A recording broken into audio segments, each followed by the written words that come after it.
नमस्कार दोस्तों, मैं सुभाष नायक, व्याख्याता शारीरिक शिक्षा। आज हम शारीरिक शिक्षा के एक महत्वपूर्ण विषय खेल, शरीर क्रिया विज्ञान व शरीर संरचना विज्ञान के ऊपर बात करेंगे।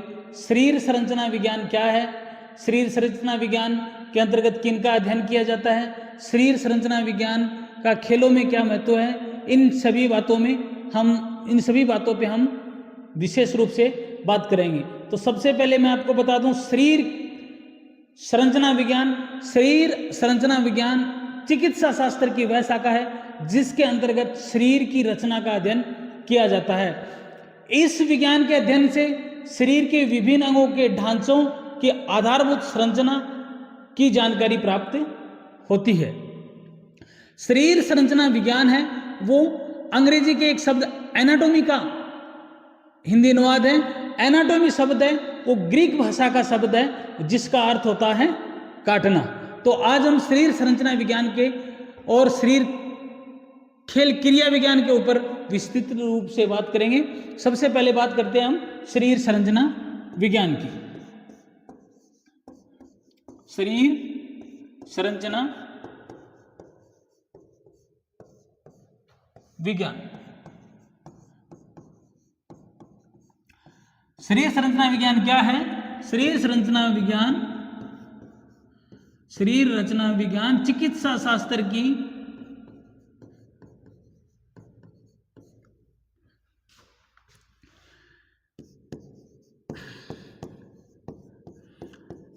शास्त्र की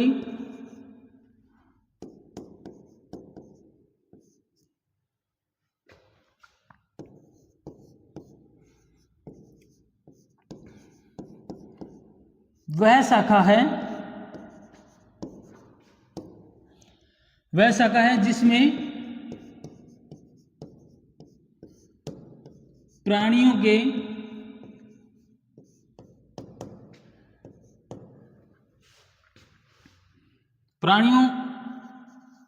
के शरीर की रचना या संरचना का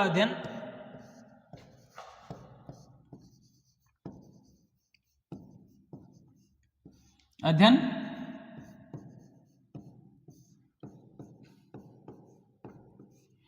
किया जाता है।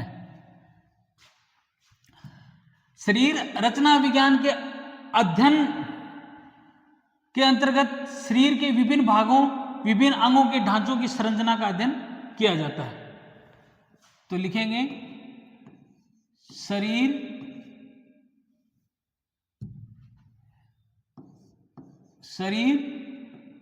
रचना विज्ञान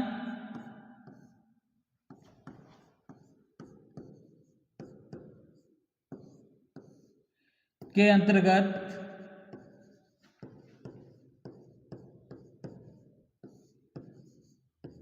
प्राणियों के शरीर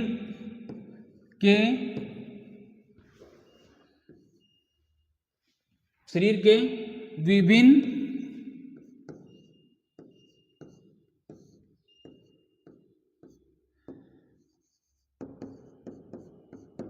अंगों के ढांचे की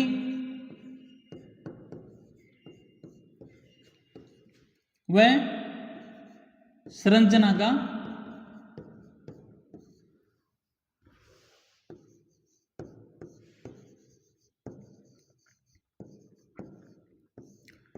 अध्ययन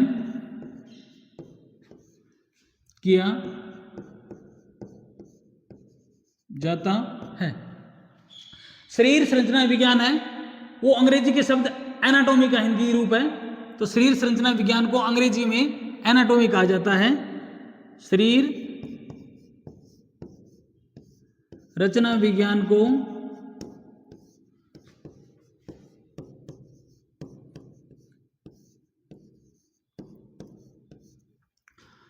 अंग्रेजी में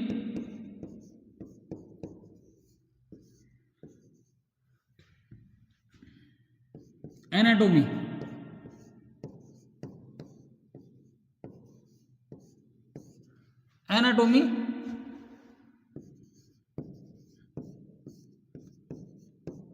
कहा जाता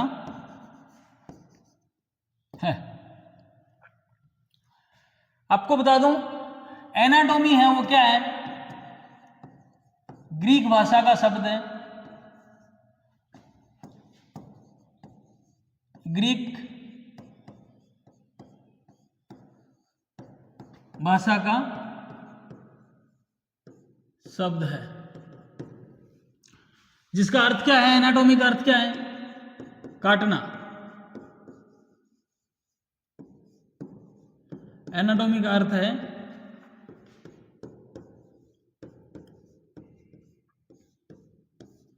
काटना, क्योंकि सबसे पहले रचना का अध्ययन है, प्राणियों की शरीर की रचना का अध्ययन है वो काटे हुए अंगों से हुआ था, इसीलिए एनाटॉमी का अर्थ है वो क्या है, काटना है। ठीक है, एनाटॉमी के अंतर्गत हम मनुष्य का, प्राणियों के शरीर की संरचना है, किस प्रकार एक शरीर का निर्माण होता है, शरीर की सबसे छोटी इकाई क्या होती है, छोटी इकाइयां मिलकर किसका निर्माण करती है, उसकी संरचना कैसी होती है, उनकी कार्य प्रणाली कैसी होती है, इन सब का अध्ययन करेंगे। तो शरीर संरचना विज्ञान के अंतर्गत हम अध्ययन करेंगे, तंत्रों का अध्ययन करेंगे, अंगों का अध्ययन करेंगे, तो सब लिखना चाहेंगे। शरीर तंत्र के, शरीर रचना विज्ञान के अंतर्गत किए जाने वाले, अध्ययन किए जाने वाले अंगों के नाम, शरीर रचना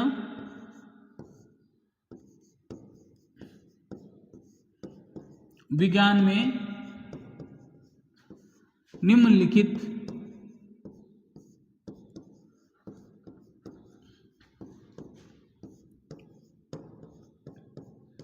तंत्रों का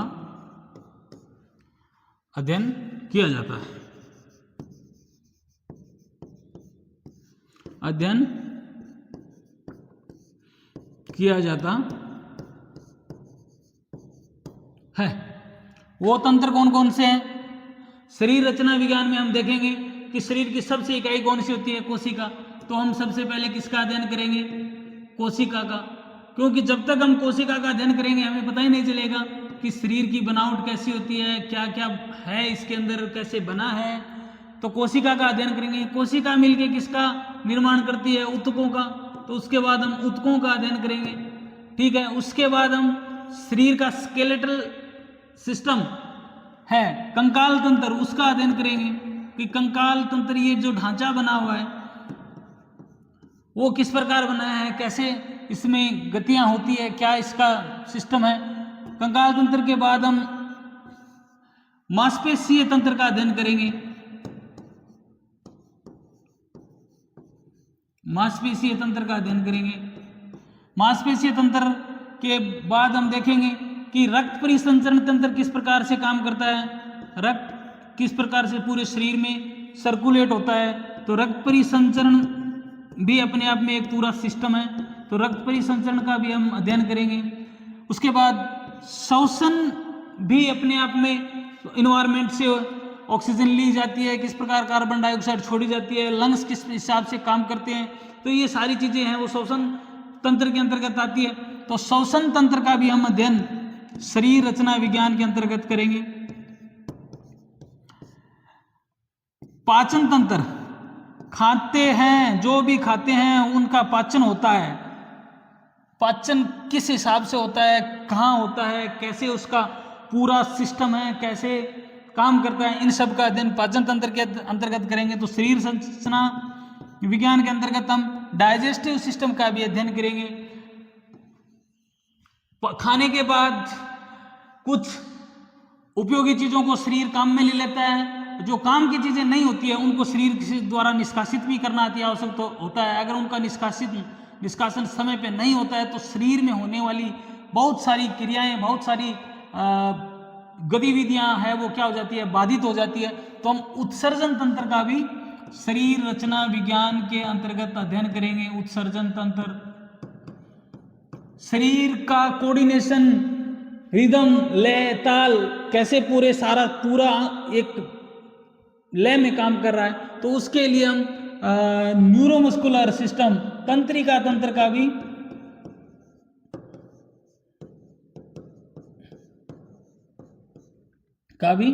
अध्ययन करेंगे। तंत्रिका तंत्र का भी अध्ययन करेंगे। इस प्रकार शरीर रचना विज्ञान के अंतर्गत हम शरीर में होने वाली विभिन्न क्रियाएं, शरीर में काम करने वाले विभिन्न तंत्र, सिस्टम, सभी का स्टेप बाय स्टेप अध्ययन करेंगे। तो अब हम बात करेंगे कोशिका की। कोशिका से पहले हम लिखना चाहेंगे शरीर क्रिया विज्ञान की परिभाषा। जिस हिसाब से शरीर रचना विज्ञान के अंतर्गत शरीर के अंगों की रचना का अध्ययन किया जाता है, उसी प्रकार शरीर के अंगों की कार्य प्रणाली, शरीर के अंग किस प्रकार काम करते हैं, उसका अध्ययन शरीर क्रिया विज्ञान के अंतर्गत किया जाता है। तो शरीर क्रिया विज्ञान की परिभाषा लिखेंगे हम, शरीर क्रिया विज्ञान परिभाषा लिखनी है। शरीर क्रिया विज्ञान क्या है? शरीर क्रिया विज्ञान, शरीर क्रिया विज्ञान चिकित्सा शास्त्र की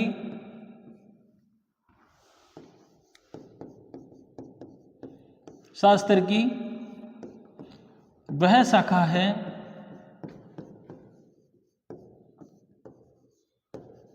जिसमें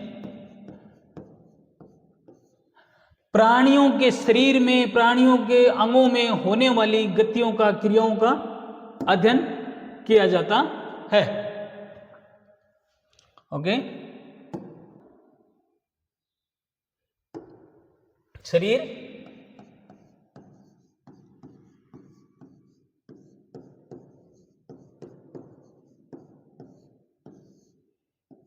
क्रिया विज्ञान, शरीर क्रिया विज्ञान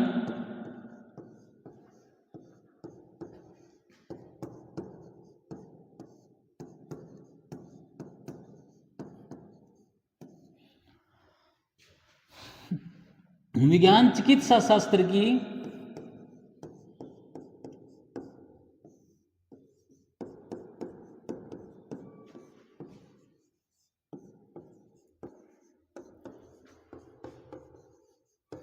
वह शाखा है जिसमें प्राणियों के शरीर में होने वाली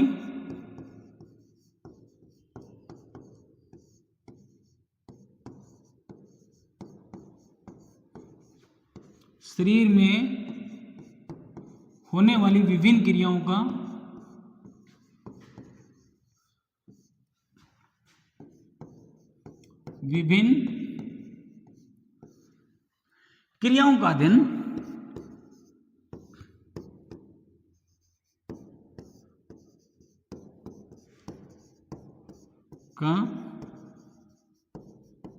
अध्ययन किया जाता है। तो ये हमारी शरीर क्रिया विज्ञान की परिभाषा थी। जिस हिसाब से शरीर रचना विज्ञान में शरीर रचना का अध्ययन किया जाता है, उसी प्रकार शरीर क्रिया विज्ञान में शरीर में होने वाली विभिन्न क्रियाओं का अध्ययन किया जाता है। अब हम बात करेंगे कोशिका की। कोशिका क्या होती है? कोशिका की खोज किसने की? कोशिका के कितने प्रकार होते हैं? कोशिका में पाए जाने वाले विभिन्न भाग कोशिका के, जिससे कोशिका संपूर्ण होती है, इन सभी चीजों का अब अध्ययन करेंगे हम। सबसे पहले बात करते हैं हम कोशिका की। कोशिका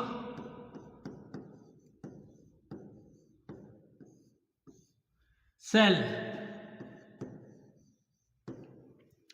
दोस्तों मैं थाने बता दूं सीधे शब्दों में, निश्चित रूप से मान लो कि शारीरिक शिक्षा PTI grade 3rd 2nd 1st जो भी हो, कोशिका जो एनाटॉमी का जो हमारा ये जो पार्ट है, इसमें कोशिका से संबंधित एक आध क्वेश्चन जरूर आ जाए।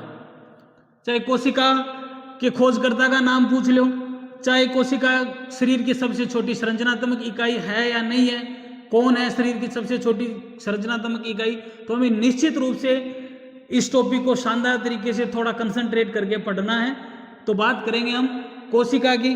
कोशिका को शरीर की सबसे छोटी इकाई है। जिस प्रकार हम एक भवन का निर्माण करते हैं, भवन को मान लो, चाहे किसी एक चीज को मान लो, उसका निर्माण करने के लिए छोटे छोटे टुकड़ों में पीस लगा के वो एक बड़े स्ट्रक्चर को हम निर्माण करते हैं। उसी प्रकार हमारे शरीर का, प्राणियों के शरीर का निर्माण है वो कोशिका से होता है। और कोशिका है वो सेल है, वो एक यूनिट है, एक सबसे छोटी इकाई है, शरीर की सबसे छोटी और संरचनात्मक और निर्माणात्मक इकाई है। मतलब शरीर को निर्माण करने में कोशिका का महत्वपूर्ण रोल होता है।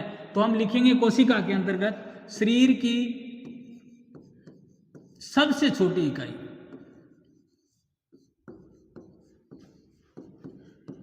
सबसे छोटी इकाई क्या है?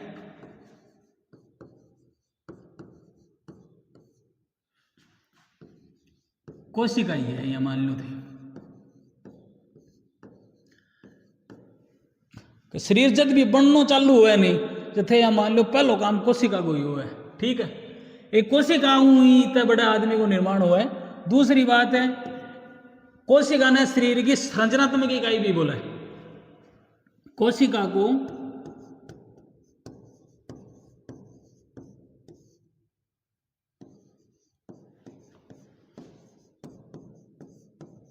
शरीर की संरचनात्मक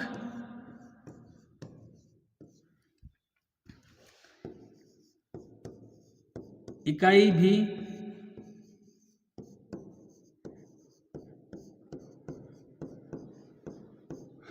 कहा जाता है।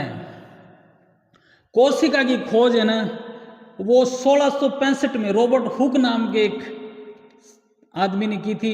लगभग सभी को पता होता है इसका, लेकिन फिर भी एग्जाम में क्वेश्चन कई बार गलत हो जाता है। तो इस चीज को अच्छे से दिमाग में बिठा लेना कि कोशिका की खोज है, कोशिका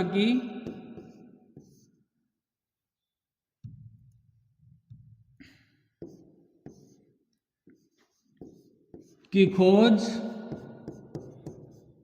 रॉबर्ट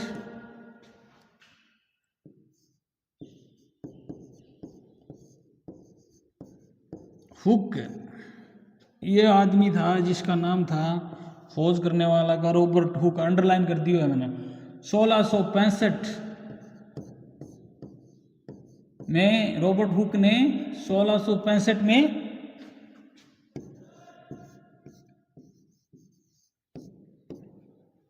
की थी। अब मैं आपको बता दूं कोशिका के अंदर केंद्रक पाया जाता है, न्यूक्लियस।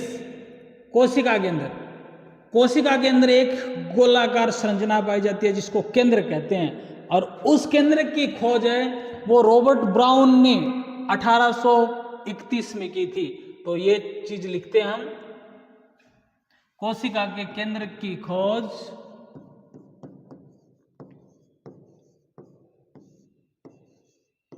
के केंद्रक की खोज 1831 में सन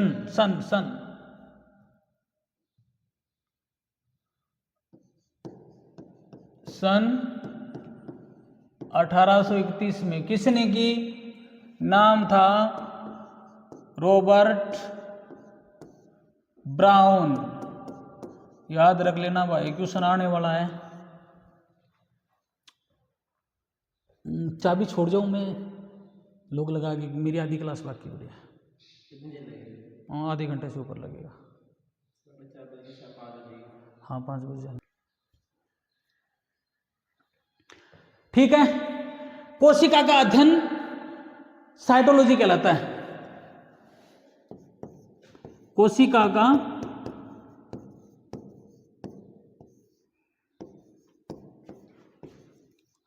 अध्ययन क्या कहलाता है? साइटोलॉजी। बहुत ही मोस्ट इंपॉर्टेंट क्वेश्चन है, मान लो थे आयु रहा कोई ना कोई परीक्षा के अंदर। कोशिका का अध्ययन क्या कहलाता है? साइटोलॉजी कहलाता है।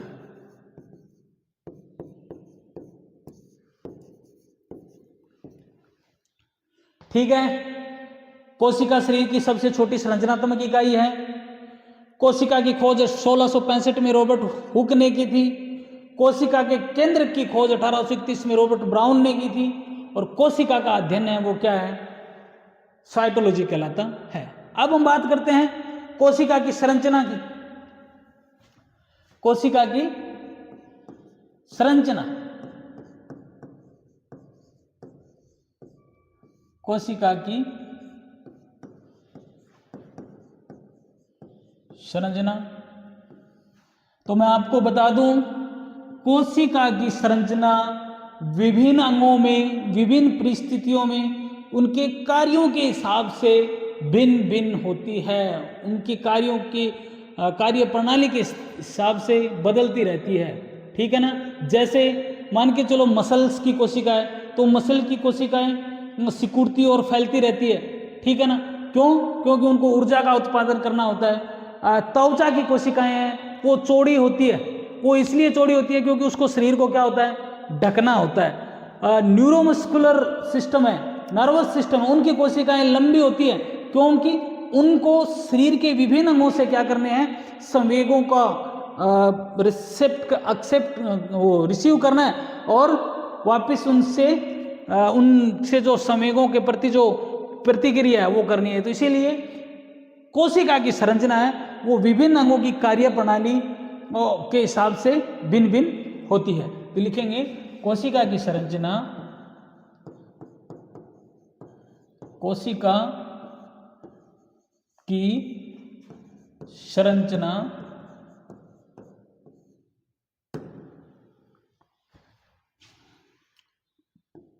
विभिन्न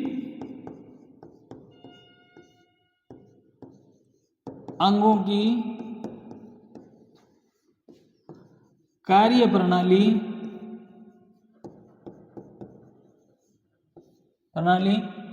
व संरचना के अनुसार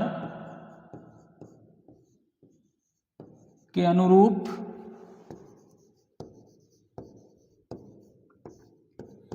भिन्न भिन्न होती है। समझ में आ गई? यहां तक बात समझ में आई? अब देख लो, अब हम बात करते हैं कोशिका के प्रकार की। कोशिका का प्रकार कितना होगा, ठीक है। तो मुख्य रूप से कोशिका के दो प्रकार होते हैं, एक होती है यूकैरियोटिक कोशिका, एक होती है प्रोकैरियोटिक कोशिका, ठीक है। प्राणियों में पाए जाने वाली कोशिका को यूकैरियोटिक कोशिकाएं कहते हैं, और पौधों में, पादपों में पाए जाने वाली कोशिका को प्रोकैरियोटिक कोशिकाएं कहते हैं। दोनों में अंतर है कि यूकैरियोटिक कोशिका वो सबसे बड़ी कोशिका होती है, प्रोकैरियोटिक कोशिका वो छोटी कोशिका होती है। यूकैरियोटिक कोशिका के अंतर्गत केंद्रक पाया जाता है और प्रोकैरियोटिक कोशिकाओं के अंतर्गत केंद्रक नहीं पाया जाता है, ठीक है।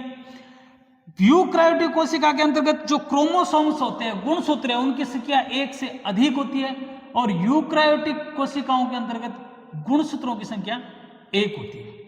समझ में आ गई? यूकैरियोटिक कोशिकाओं के चारों ओर एक सेल मेम्ब्रेन, एक सेल कोशिका झिल्ली बोलते हैं जिसको, है वो यूकैरियोटिक में पाई जाती है और प्रोकैरियोटिक में नहीं पाई जाती। तो ये दोनों कोशिकाओं में अंतर है। फिर हम बात करेंगे कोशिकाओं के अंदर कुछ इनके भाग भी होते हैं, तो उनका भी हम अध्ययन करेंगे। तो सबसे पहले हम चार्ट ने बना के, टेबल ने बना के, मैं पहले यूकैरियोटिक के बारे में बता दूं और फिर प्रोकैरियोटिक कोशिका के बारे में बता दूंगा। तो अब हम बात करते हैं यूकैरियोटिक कोशिका की। यूकैरियोटिक कोशिका के अंतर्गत क्या होता है? Hashtag eukaryotic.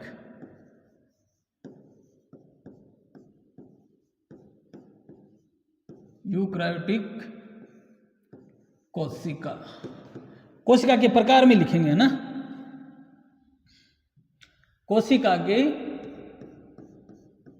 प्रकार।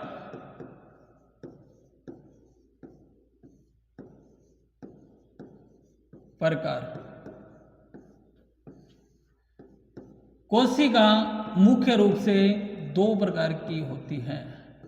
कोशिका मुख्यतः कितने प्रकार की? दो प्रकार की होती है। आगे बात समझ में था रहे? दो प्रकार की होती है। कोई सी है भाई? पहली तो है यूकैरियोटिक, ठीक है, और दूसरी वह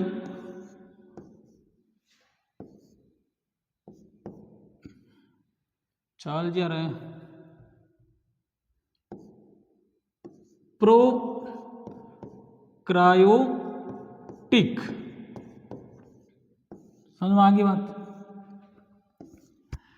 दोनों का अंतर मैंने आपको बता ही दिया था। अब हम बात करते हैं नंबर 1 यूकैरियोटिक की।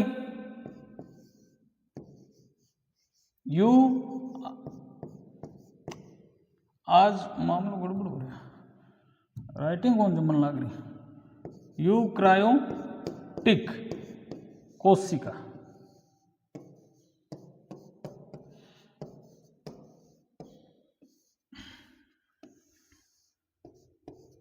यूकैरियोटिक कोशिका क्या होती है?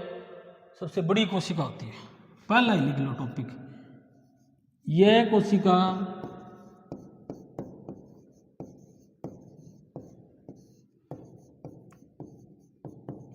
सबसे बड़ी होती है, ठीक है, बड़ी होती है। दूसरा, यूकैरियोटिक कोशिका सबसे बड़ी होती है, इस कोशिका में केंद्रक पाया जाता है। यूकैरियोटिक कोशिका में कैरियोटिक कोशिका में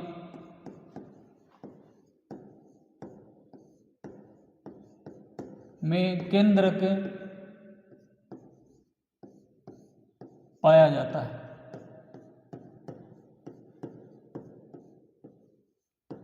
ठीक है, गुणसूत्रों की संख्या इसमें किसमें? यूकैरियोटिक में। इसमें गुणसूत्रों की संख्या 1 से अधिक होती है।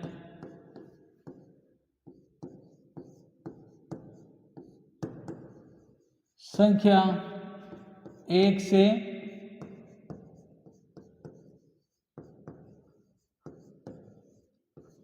अधिक होती है, ठीक है, गुणसूत्रों की संख्या 1 से अधिक होती है। दूसरा, ये कोशिका जंतुओं में पाई जाती है। यह कोशिका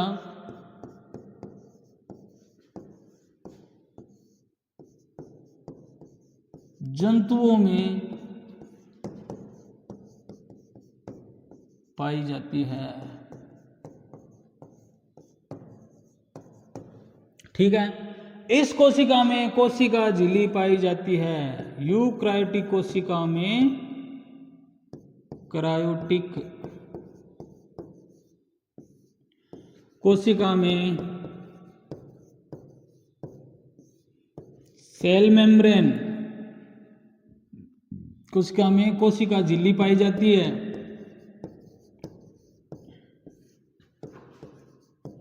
कोशिका झिल्ली पाई जाती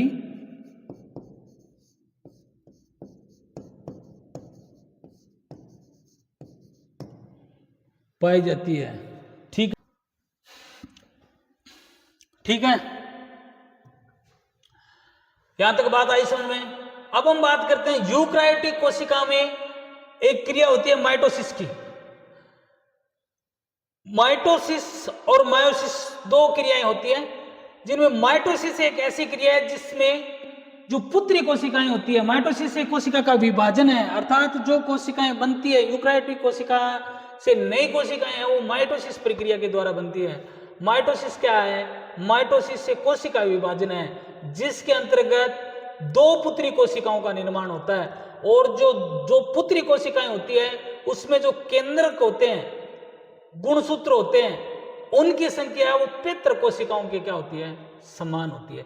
और मायोसिस से एक ऐसी विक्रिया है, ऐसा कोशिका विभाजन है जिनमें पुत्री कोशिकाओं की संख्या कितनी होती है?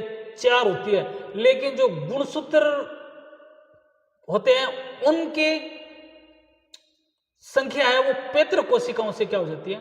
आधी हो जाती है। ठीक, तो लिखते हैं माइटोसिस। माइटोसिस क्या है?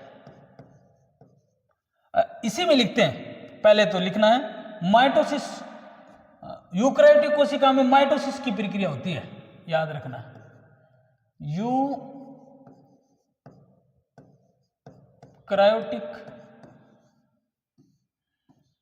कोशिका में माइटोसिस MITOSIS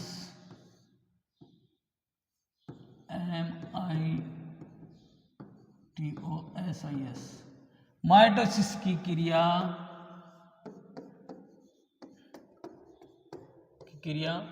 होती है। ठीक है, यहां तक आई बात में समझ में। अब हम थोड़ा सा माइटोसिस के बारे में बात कर लेते हैं। माइटोसिस क्या है? माइटोसिस कोशिका का क्या है? विभाजन है। कोशिका विभाजन की प्रक्रिया है।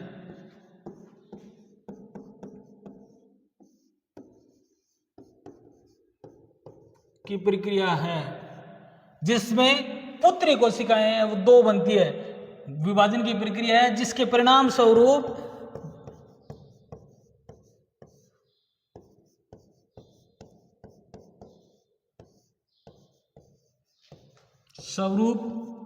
दो पुत्री कोशिकाओं का निर्माण होता है।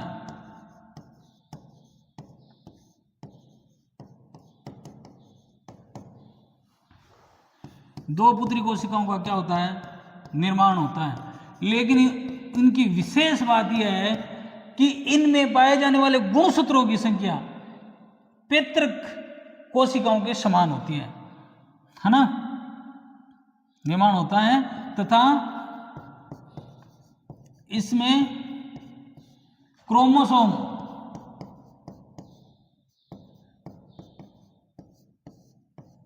गुणसूत्रों की संख्या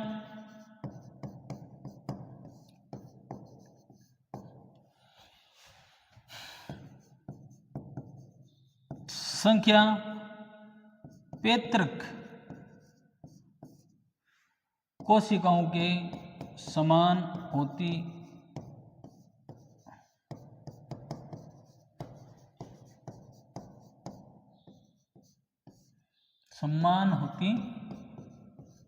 है। आई बात समझ में? ये तो थी यूकैरियोटिक कोशिकाएं। अब हम बात करते हैं प्रोकैरियोटिक कोशिकाओं की। ठीक है, कोशिका की। तो सबसे पहले बात कर रहे हैं प्रोकैरियोटिक सेल कोशिका। ठीक है, वहां क्या लिखा था? यूकैरियोटिक में सबसे बड़ी है, तो प्रोकैरियोटिक कोशिका ये क्या है? छोटी कोशिका है। यह कोशिका छोटी कोशिका होती है।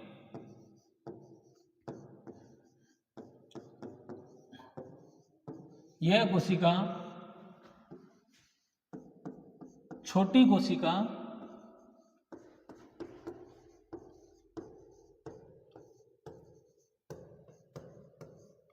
होती है।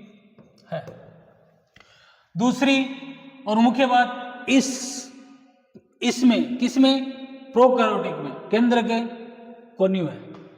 ठीक है, तो प्रोकैरियोटिक में केंद्रक नहीं पाया जाता।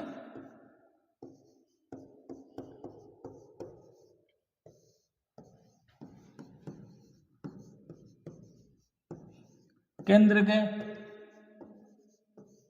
नहीं पाया जाता या उपस्थित होता है, पाया जाता है। आगे बात समझ में? अगली बात देखा तो वह है कि इनमें गुणसूत्रों की संख्या एक ही है। ठीक है, एक अधिक कोनी है, तो इसमें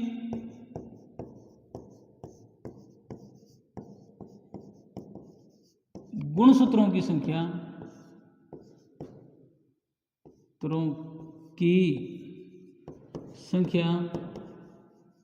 एक होती है।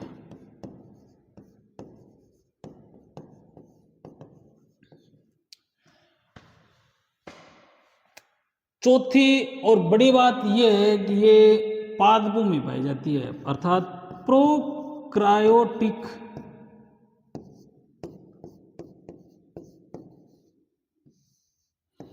कोशिकाएं वो पादपों में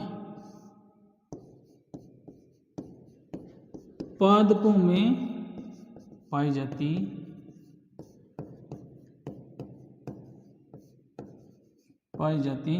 है। आई बात समझ में? प्रोकार्योटिक किस में पाई जाती है? पादपों में पाई जाती है। और इसमें नोट लगा के लिख लो और चाहे सीधे लिख लो कि इसके अंदर माइटोसिस की प्रक्रिया या कोशिका विभाजन की प्रक्रिया नहीं होती है। माइटोसिस की प्रक्रिया, इसमें माइटोसिस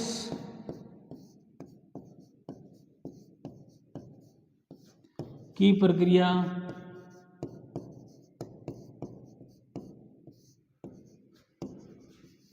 नहीं होती है। आगे बात समझ में? तो ये थी कोशिका। कोशिका शरीर की सबसे छोटी इकाई है। कोशिका शरीर की सबसे छोटी और संरचनात्मक इकाई है। कोशिका की खोज 1665 में रॉबर्ट हुक ने की थी। कोशिका के अंदर केंद्रक पाया जाता है। केंद्रक की खोज 1831 में रॉबर्ट ब्राउन ने की थी। कोशिका की संरचना वो निश्चित नहीं होती है। शरीर की बनावट, शरीर की कार्य प्रणाली के आधार पर कोशिका की संरचना वो भिन्न भिन्न होती है। कोशिका मुख्य रूप से दो प्रकार की होती है। पहला प्रकार था यूकैरियोटिक और दूसरा था प्रोकैरियोटिक। यूकैरियोटिक जंतुओं में पाई जाने वाली कोशिका है, सबसे बड़ी कोशिका है। इस कोशिका में केंद्रक पाया जाता है। यूकैरियोटिक कोशिका में एक से अधिक गुणसूत्रों की संख्या पाई जाती है। और बड़ी और विशेष बात यह थी कि उस कोशिका में माइटोसिस की प्रक्रिया पाई जाती है। माइटोसिस कोशिका विभाजन होता है, जिससे बनने वाली पुत्री कोशिकाओं की संख्या 2 थी और उनमें पाए जाने वाले गुणसूत्रों की संख्या अपनी पितृ कोशिकाओं की क्या थी? समान थी। अब हम बात कर रहे थे प्रोकैरियोटिक की। तो प्रोकैरियोटिक कोशिका छोटी कोशिका होती है। प्रोकैरियोटिक कोशिका में केंद्रक नहीं पाया जाता है। प्रोकैरियोटिक कोशिका में कोशिका झिल्ली भी नहीं पाई जाती है। ठीक है ना? प्रोकैरियोटिक कोशिका में कोशिका झिल्ली नहीं पाई जाती है। ये भी और लिख लो, लास्ट का टॉपिक, एक पॉइंट।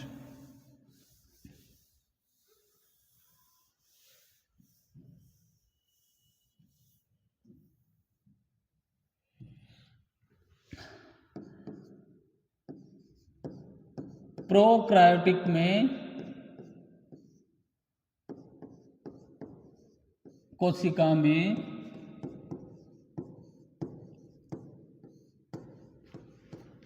सेल मेम्ब्रेन, कोशिका झिल्ली नहीं पाई जाती है।